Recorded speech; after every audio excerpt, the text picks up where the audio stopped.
मौसम से जुड़ी जानकारी और लाइव मौसम खबरों के लिए हमारे YouTube चैनल को सब्सक्राइब करें और बेल आइकॉन दबाकर हर अपडेट पर रखें नजर। नमस्कार, आप देख रहे हैं स्काईमेट वेदर रिपोर्ट और मैं हूं देवेंद्र त्रिपाठी। आज 11 जून है। अब से लेकर पिछले 24 घंटों की मौसम से जुड़ी सबसे बड़ी हेडलाइन रही पूर्वोत्तर भारत में मानसून का आगमन। मानसून का जो पूर्वी सिरा है वो आगे बढ़ा है। उम्मीद के अनुसार इसने पूर्वोत्तर भारत के भागों में दस्तक दे दी है, लेकिन जिसका पश्चिमी सिरा अभी भी गोवा के नीचे है। उत्तरी कर्नाटक को इसने पार नहीं किया है, लेकिन जल्द ही इसके आगे बढ़ने की संभावना है। इस समय नॉर्दर्न लिमिट ऑफ मानसून कुछ इस तरह से गुजर रही है। उत्तरी तमिलनाडु को, चेन्नई को पार कर चुका है, लेकिन उत्तरी तमिलनाडु के कुछ हिस्से भी बाकी हैं और रायलसीमा में भी कई इलाकों में भी इसको पहुंचना बाकी है। लेकिन बंगाल की खाड़ी की अगर हम बात करें तो लगभग इस तरह से मानसून आगे बढ़ा है।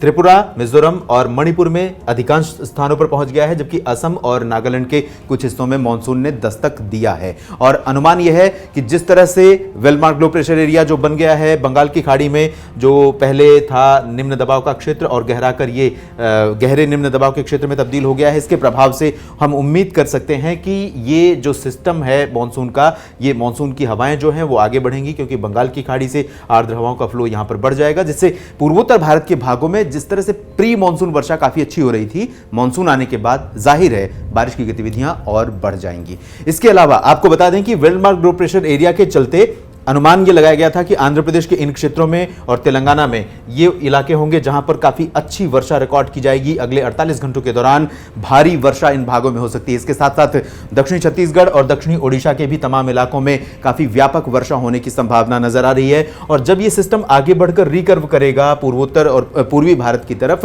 उस दौरान भी विदर्भ, दक्षिण पूर्वी मध्य प्रदेश, छत्तीसगढ़ के उत्तरी इलाकों, झारखंड, बिहार, इन सभी क्षेत्रों को प्रभावित करेगा। साथ ही दक्षिण भारत के बाकी हिस्सों में देखें तो पश्चिमी तटों पर जो ऑफशोर ट्रफ बनती है वो अब सक्रिय हो गई है और इसके कारण केरल, तटीय कर्नाटक, गोवा, कोंकण गोवा यानी महाराष्ट्र का जो तटीय इलाका है, इन भागों में वर्षा बढ़ जाएगी। साथ ही तमिलनाडु में भी कुछ स्थानों पर हल्की बारिश होने की संभावना है, कहीं कहीं पर मध्यम से तेज बौछारें भी गिर सकती हैं।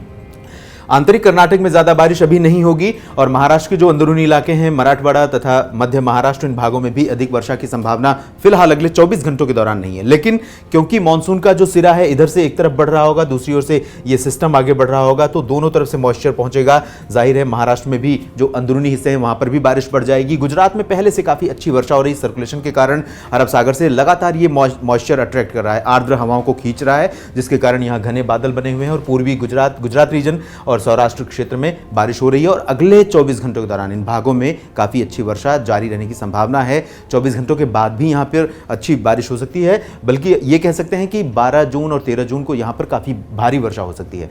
दक्षिण पूर्वी राजस्थान, दक्षिण पश्चिमी मध्य प्रदेश, इन क्षेत्रों में भी कुछ स्थानों पर वर्षा होने की संभावना है। उत्तर भारत के भागों का हाल अगर देखें तो राजस्थान में बीते 24 घंटों में कुछ जगहों पर धूल भरी आंधी और बादलों की गर्जना के साथ हल्की वर्षा हुई है। यही हाल रहा पंजाब में, चंडीगढ़ में, हरियाणा में, दिल्ली एनसीआर में और पश्चिमी उत्तर प्रदेश में। इस ट्रफ के कारण और इस सर्कुलेशन के कारण यहाँ पर मॉइस्चर है और दिन में क्योंकि यहाँ पर तापमान बढ़कर कई जगहों पर दिल्ली में 42 डिग्री पहुंच गया था और बाकी जो उत्तर भारत के मैदानी इलाके उन भागों में भी तापमान काफी व्यापक रूप में बढ़ा था, जिसकी वजह से धूल भरी आंधी और बारिश की गतिविधियां कुछ स्थानों पर देखने को मिली थी।